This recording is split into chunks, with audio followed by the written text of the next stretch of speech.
ఒక రాజ్యంలో గజరాజ అనే ఏనుగు ఉండేది. అది చాలా బలంగా తెలివిగా ఉండేది. ఆ రాజుకి ఆ ఏనుగు అంటే ప్రాణం. కానీ వయసు పెరగడంతో ఆ ఏనుగు బలహీనపడింది. ఒక రోజు అది నదిలో నీళ్లు తాగుతూ లోతైన బురదలో కూరుకుపోయింది. ఎంత ప్రయత్నించినా బయటకు రాలేకపోయింది.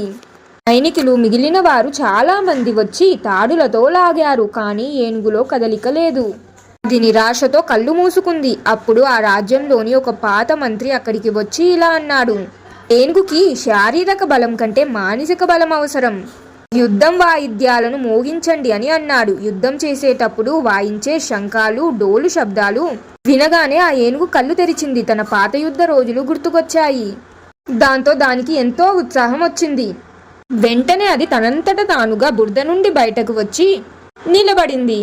దాంతో రాజు మరియు అక్కడున్న వాళ్ళందరూ ఎంతో సంతోషించారు. నీతి: మనలో అనంతమైన శక్తి ఉంటుంది. కానీ అపజయాలు ఎదురైనప్పుడు మనం నిరాశ అనే బురదలో కూరుకుపోతాము. మనపై మనకు నమ్మకం ఉంటే ఎలాంటి క్లిష్ట పరిస్థితి నుండైనా బయటపడవచ్చు అనేది మనకి కథ తెలుపుతుంది. మరి మీరేమంటారు ఫ్రెండ్స్? ఈ కథ మీకు ఎలా అనిపించింది? నచ్చిందా? ఎలా ఉంది? మీ అభిప్రాయం ఏమిటో కామెంట్స్లో తెలియజేయండి. కథ నచ్చితే లైక్ చేయండి. మీ ఫ్యామిలీ అండ్ ఫ్రెండ్స్ తోటి కూడా షేర్ చేయండి. ఇంకెన్నో మంచి కథల కోసం ఇప్పుడు మన ఛానల్ని సబ్స్క్రైబ్ చేయండి. ఇంకొక మంచి కథతో మళ్ళీ కలుద్దాం. ధన్యవాదాలు.